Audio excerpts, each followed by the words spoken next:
স্বাগতম। বাংলার নিজের মেয়ে মমতা বন্দ্যোপাধ্যায় স্বাগতম। বাংলার নিজের মেয়ে মমতা বন্দ্যোপাধ্যায় স্বাগতম। আজকের এই জনসভায় মমতা বন্দ্যোপাধ্যায় স্বাগতম। আমরা সব চুপ থাকবো।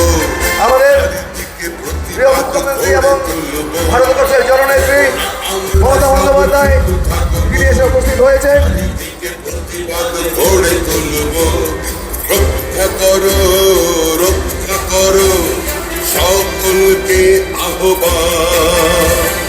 রক্ষা করো, রক্ষা করো, সকলকে আহ্বান।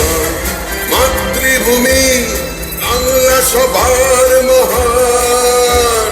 এসো এগিয়ে, এসো এগিয়ে, এসো সব লড়াই করো।